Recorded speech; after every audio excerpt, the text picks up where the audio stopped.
The NHL regular season is over, and it's our favorite time of the year. Bring on the Stanley Cup Playoffs. We will preview the upcoming series for round one, plus our women's hockey spotlight, and a lot more coming up on today's Locked On NHL podcast. You're Locked On NHL, your daily podcast on the National Hockey League. Part of the Locked On Podcast Network, your team every day.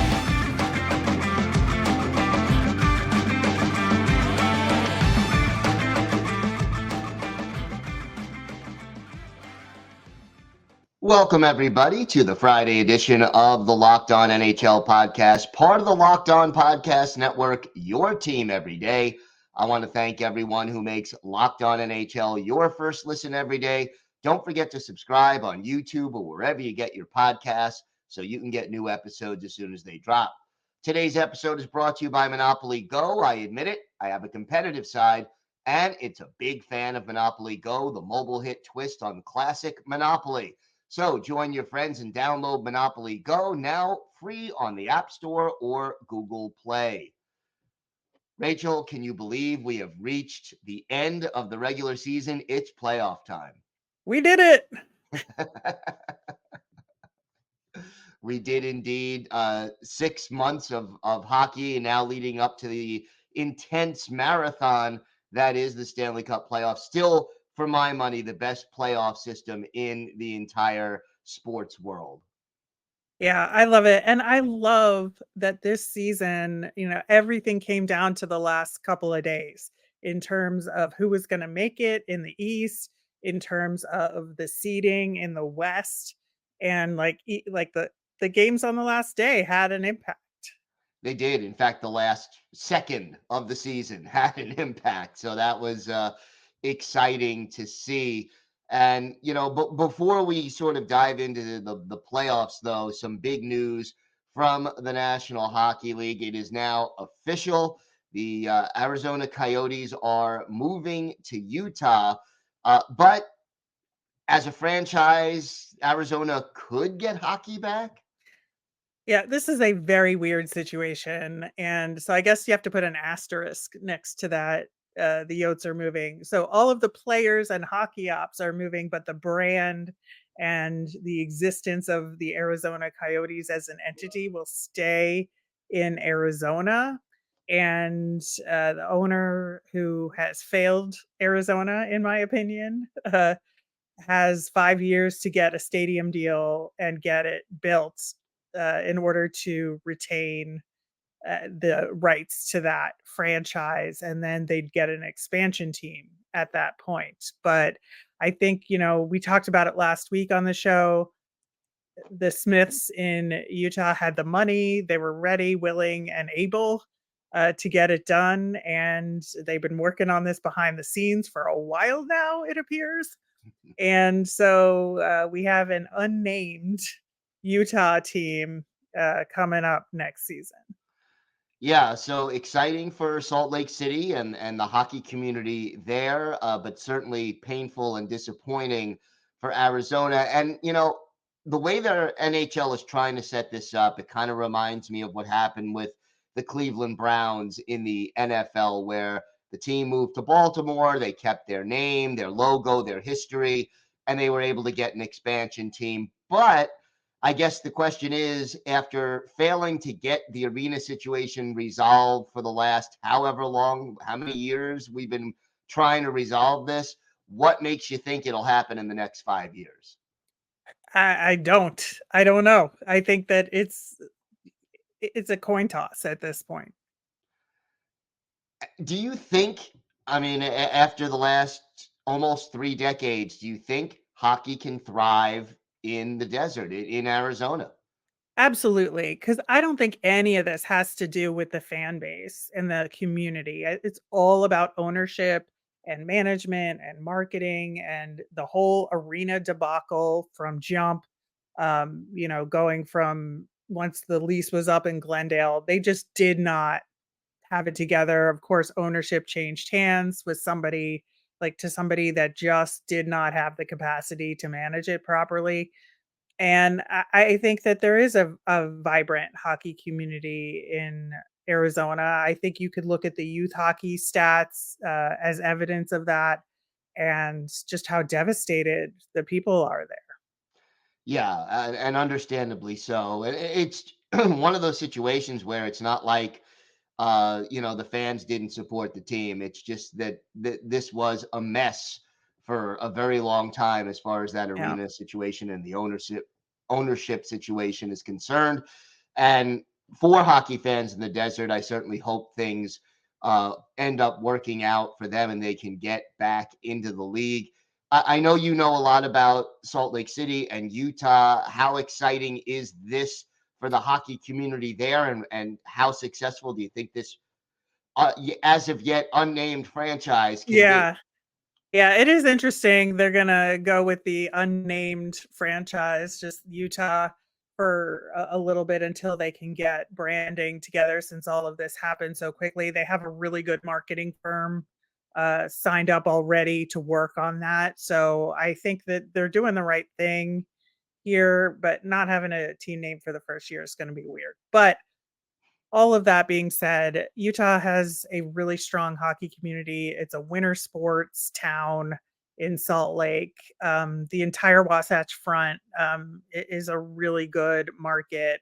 And as somebody who was part of the hockey community there, played hockey in the women's hockey community there, as well as just regular beer league, co-ed hockey, just so many people there love the sport, and I'm so excited for them to have this opportunity. I hate the circumstance so much, but I think that Utah's going to welcome this team and it's going to thrive. Yeah, I think Utah will welcome them, and it'll be very interesting to see how their arena situation long term also has to get settled a little bit. Although there's a lot more optimism in that area than there was with the situation in Arizona, unfortunately. Can you believe that, like we said earlier, that the last literally second of this NHL season had meaning as far as the playoff matchups were concerned? Yeah, I just unbelievable. But I think that you look at where the matchups currently stand, and I think that it's especially out west with how that played out. Man, Oilers Kings again, I Yeah. think is the best part of how that all played out, in my opinion. Yeah, I mean that is talk about a rivalry that has been getting intense in recent years. Yeah, The best way to build rivalries is for two teams to meet in the playoffs a bunch of times over a short time span, and 3 years in a row. First time that's happened in what, about 18 years in the NHL, yeah, 20 years. So yeah. pretty exciting. We are going to have our playoff preview and predictions. We also next have Erica L. Ayala joining us for our women's hockey spotlight. So make sure you stick around for that. All that and more coming up on this episode of the Locked On NHL podcast.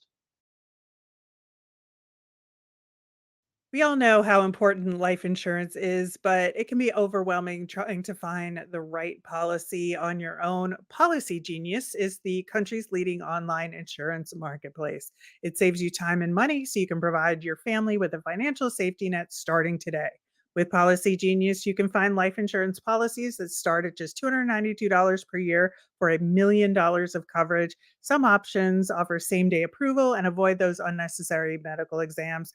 I know it feels so much better to have that insurance and not have to worry about needs being covered. And your work life insurance policy may not offer enough protection for your family's needs. And even worse, it may not come with you if you leave your job.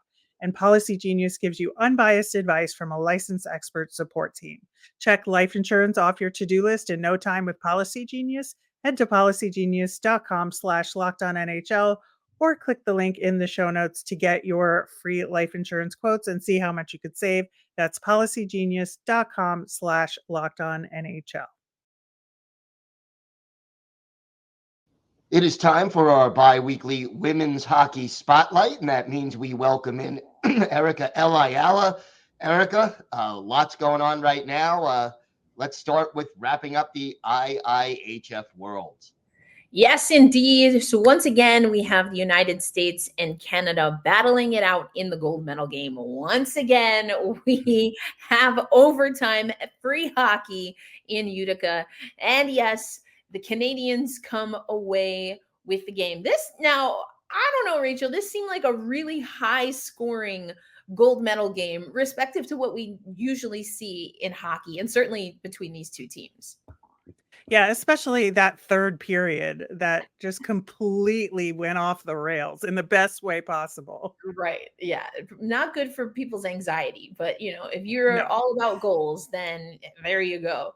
It was just one of those games that again, if you like offense, for people like myself, maybe you want to see a little more of a buttoned up game, or this was not for you. This was absolutely not for you. You see that both teams score one goal in the first frame, and then it's 2 goals aside in the second and third stanza. Shots on goal were definitely all about the Canadians there. Penalty minutes also, the Canadians edged out the US, but overall, you just it was actually not MPP, folks. That was the golden goal. We have a new hero arising, perhaps, Gil, in Danielle Sardachny. So I don't know if the Canadians are going to relinquish that title anytime soon, but MPP, of course, did score in this game, scored 2 goals, including the goal to set up, I guess, Sardachny, if you will. But is this a little bit of a changing of the guard? Are we ready to do that? I mean, we're going to talk about the US as well, but it seems like in the last handful of years between these two teams, we have been seeing some of the young talent coming right out of the NCAA be able to really shine here. Sardachny, the most recent hero, but what are your thoughts, Gil, on what it takes for a fan base to be comfortable with a changing of the guard? Well, it's always, there's always a certain reluctance to say goodbye to the people you've been following in their career and enjoying watching them play. And yet at the same time, it's exciting when new players come on and take the stage. So it's a mixed bag, I think, overall, but certainly keeps fans on their toes. So with that win, Troy Ryan, who is the head coach not only of Hockey Canada on the women's side, but also PWHL Toronto, which again, we'll talk about the PWHL shortly. He has coached more wins at Women's Worlds than anyone else. 25 Women's Worlds wins.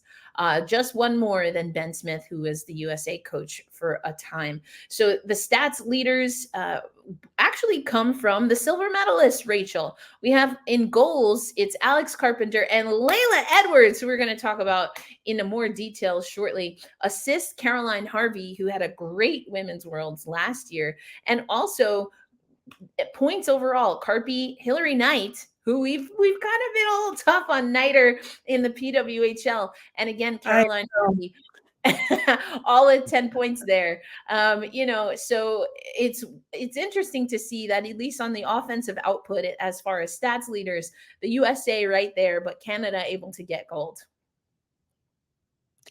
Yeah. And, I do want to talk about Hillary Knight very briefly, because we have been a little hard on her as far as her PWHL play, but somehow she always manages to step it up in these big tournaments. Yes, indeed.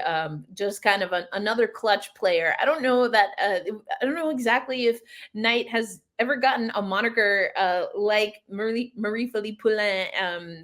That being said, if there was a comp, Hillary Knight's just about as close as you can get. I'd say Decker and Amanda Kessel are up there historically, but unfortunately, neither one playing right now. We know Decker had a really gnarly injury in Beijing, which ultimately seemed to lead to her retirement. And Amanda Kessel seemed to step away from competitive hockey, at least for a time. I wonder what that means in the long run, but only time will tell. But let's talk about some of the young blood. Rachel, we talked about Layla Edwards several spotlight to go. That because the rivalry series was her first taste with the senior national team. And although Layla Edwards is trying to perhaps underplay this, and I certainly can understand, it has to be mentioned that she is the first ever Black woman to compete for the United States at the senior national team level. Blake Bolden has broken through a few times. Kelsey Kolzler has broken through a few times in junior tournaments or in exhibitions, but in actual competition, or I should say not exhibitions on the senior women's team, because again, the rivalry series is technically an exhibition. But Layla Edwards suited up for Worlds and comes away with MVP. What did you see? What did you like about her game that you think not only made her successful for the U.S., Rachel, but also earned her that honor? Well, I think moving up from the U18 level to the senior level, there could have been a little nervousness there in terms of could she make that jump and still play at such an elite level? And was it like the level of competition at the U18 level that made her stand out so much? Nope, it's her. It's absolutely her. She fit in perfectly at the senior level. And I think just the tools she has in order to be able to create the high level of offense that she can, I think just transition seamlessly. And we were talking off air, so to speak, Gil, also about the efficiency. So we mentioned that Layla Edwards is one of the goals leader in the tournament, actually tied with Alex Carpenter, but she got those 6 goals on half the shots of Carpy. Yeah. And, when you have a dangerous shot like that, when you're making the most of your opportunities, that takes you to a different level. And it certainly has to make goaltenders more aware of the danger that you pose when the puck is on your stick. Yeah, lethal, absolutely. And just to tie a bow on Layla Edwards, again, Rachel, you mentioned we shouldn't be surprised. Plays for the Wisconsin Badgers, 56 points in 2023-24, 21 goals, 35 assists. So not just that shot that Gil was talking about, but also can be a facilitator setting up teammates, which I think is maybe why you see a Layla Edwards as MVP, even though the Directorate Awards for Best Goaltender actually went to the German Sandra Abstreiter. Then we have Best Defender from Canada and Renata Fast, and Best Forward overall. She's my fave. She's my favorite defender in Renata women's Fast hockey. is very good. I really, Yeah. I mean, I do like Lee Steckline's game, but again, someone who has retired from the international level, I think also Steckline's size just makes everything so smooth out there when she's playing. But I do like Renata Fast's game, and I think she's also able to be in the offense without just completely abandoning defense. Yep. Yep. I think they call it balance, Gil. I'm not sure, but yeah, something a few NHL players probably need to take note of as well. But let's not go there. Yes. PWHL back in action now that the Worlds are over. What's happening there? Yeah, well, we talked about it last time, but Natalie Spooner continues to just be a fantastic player here for PWHL Toronto. And so we saw some games resume. It was actually Boston overcoming PWHL Toronto, a 2-1 final in that game, and another 1-goal game, a 4-3 win for Montreal over Minnesota. And we talked about also, the gold rule and all the kind of innovations happening on the PWHL side. So it's really crunch time for some of these teams. When we look at the standings, including yesterday's results, it's actually PWHL Toronto and PWHL Minnesota in that 1 and 2 spot. So although they didn't get the wins last night, as Gil, you mentioned, play resumes, they're still at the top of the table in good position. But with that win, PWHL Montreal puts themselves in a good position in 3rd overall. Ottawa and Boston within 2 points of each other. Ottawa 27 points, Boston 25. And then PWHL New York, who will soon be playing in New Jersey. I think actually their first game in New Jersey is over the weekend. They're going to be playing at Prudential Center. We talked about that on the last Spotlight. they just can't seem to get their offense together. There have been reports that Abby Rock is kind of picking her own line mates. Alex Carpenter is on that team. And we know, obviously, from what we just talked about, Gil, that in Worlds, Alex Carpenter, really at any level, Alex Carpenter is a great player, but the synergy just doesn't seem to be there. I mean, how difficult is that for a team that's really trying to make an impact and rise up in the standings, so that they're not necessarily a lottery team here?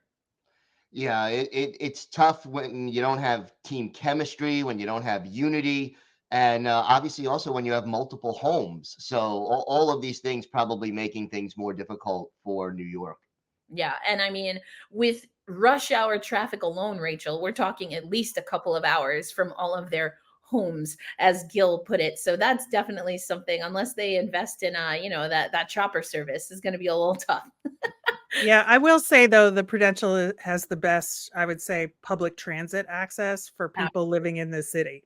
So, which is why we've seen, surprise, women's professional hockey land in that area or in that facility, playing at Prudential Center, and of course right next door at the Barnabas Health Hockey House, the practice facility of the New Jersey Devils in the past. I will also say, as someone who has been there, and this is something that as a part of the Hockey Writers Association, the women's hockey chapter we're talking about, it's been honestly very tough as a media member, especially at Bridgeport. The production is massive, which is great. We love that. But there were two of us working media, at least, that went downstairs to interview players at one Bridgeport game, and only one of us had a seat in the arena.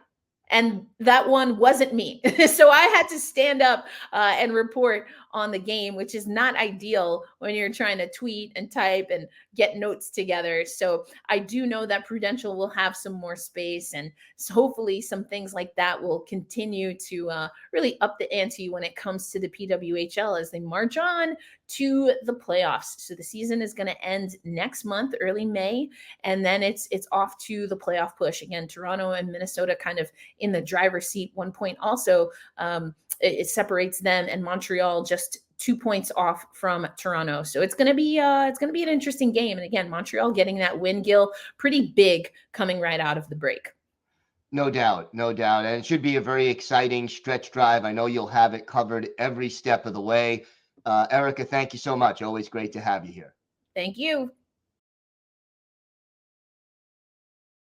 Today's episode is brought to you by Monopoly Go. We've all been there, either as a player or a fan. It's halftime and the scoreboard is not looking good. You're feeling low, not sure whether your team can pull out a win.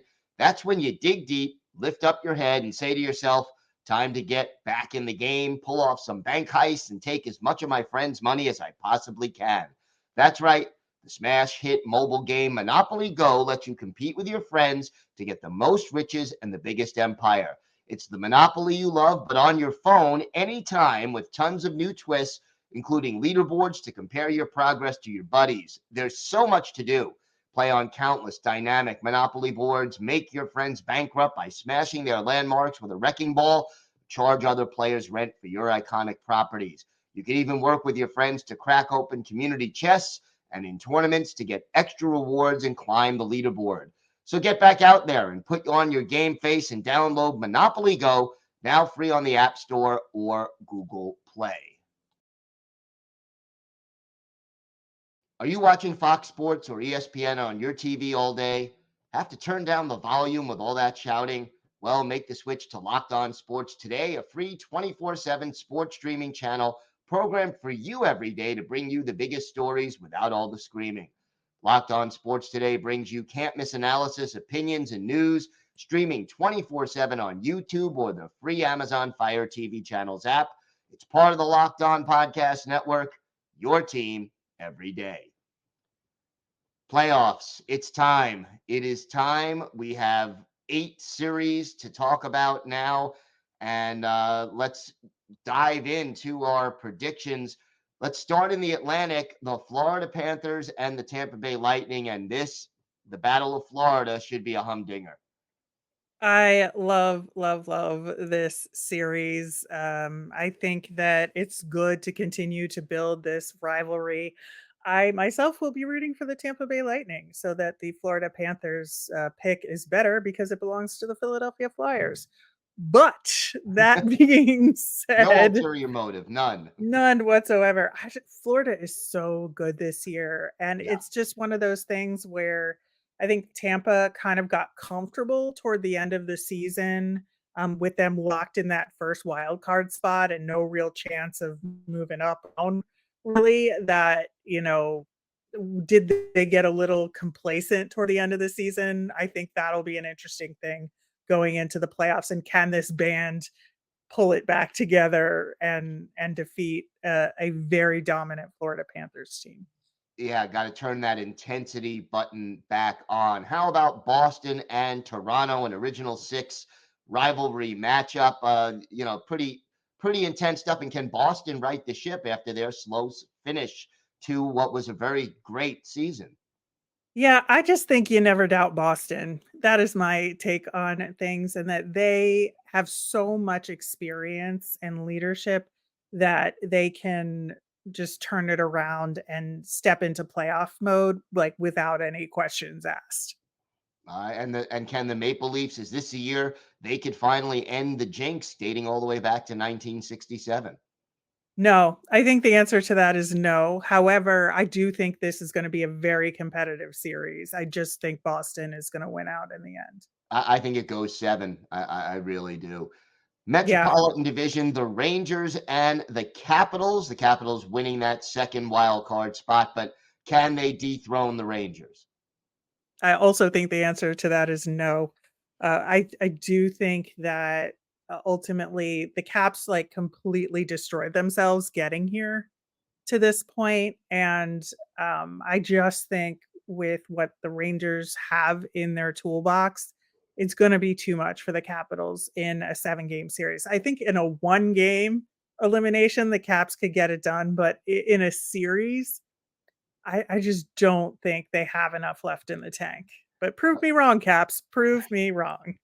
We'll see. It's hard to doubt Alexander Ovechkin also. Hurricanes and the Islanders, another rematch series from last year.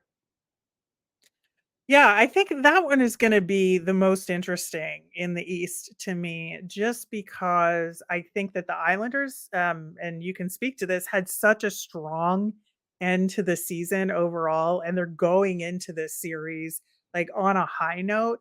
And I know Carolina has been very dominant this whole season, but I just think that the Islanders are gonna surprise them a little bit and they can slow down any team that they face. And I would not be surprised if this one went to 7 games as well. Yeah, I think this is on the long side. The key for the Islanders, special teams have to be better. Carolina excels on Yeah, special teams. Out yeah. west, the Dallas Stars end up with the best record in the West, and their reward is to face the defending Stanley Cup champions in the first round.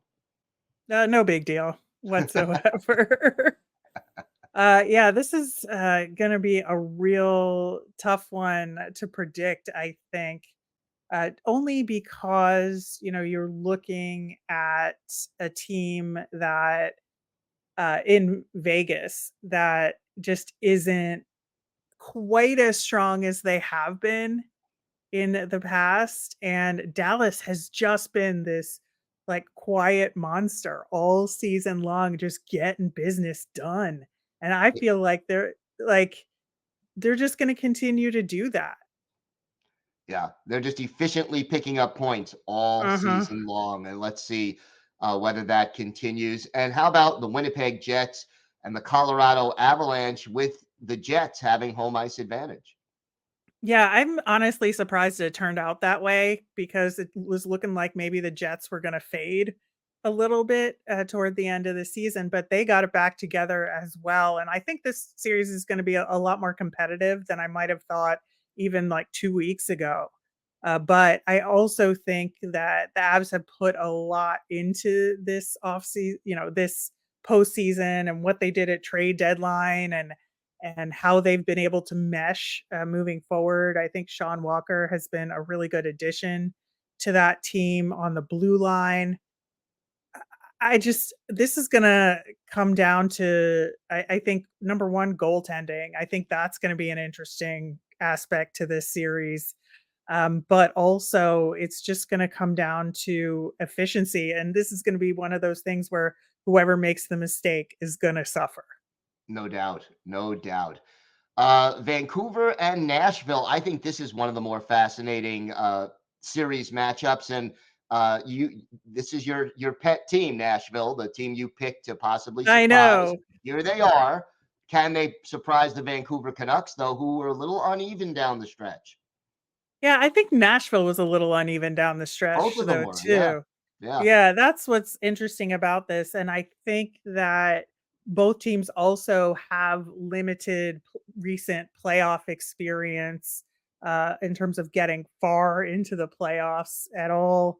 So I think both of these teams are coming at it from the same like perspective.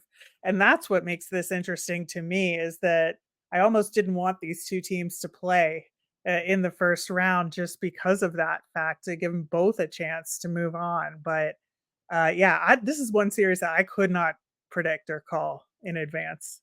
All right. What And do you last but think? not, I think Vancouver will overcome Nashville, but it will not be easy. It will Yeah. not be easy. And I think it's going to be one of the more entertaining series of the first round. Another one that I think will be very entertaining, and we touched on it briefly, third year in a row, LA, Edmonton. It's going to be a slugfest. Honestly, I think, for LA, obviously the assignment here is to stop McDavid and Draisaitl, right? And I think that the assignment here for the Oilers is to not break down defensively and protect their goaltending.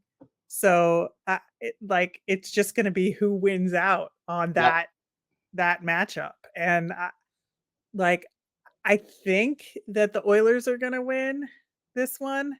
But I think if the Oilers run into those goaltending problems, the Kings could have a shot. Yeah, and we'll see how that plays out. Should be a great series. I love when teams play each other a few years in a row. It's great stuff. So looking forward to that. Locked On has launched the first ever national sports 24/7 streaming channel on YouTube, and now it's also available on Amazon Fire TV and the free Fire TV channels app. Locked On Sports Today is here for you 24/7, covering the top sports stories of the day with the local experts of Locked On, plus our national shows covering every league. Find Locked On Sports Today now available on the free Fire TV channels app. Rachel, that's going to do it for us today. I will be back on Monday with 3 of our local hosts covering the biggest stories from around the league. Have a great weekend, everybody, and thanks for listening to and watching the Locked On NHL podcast.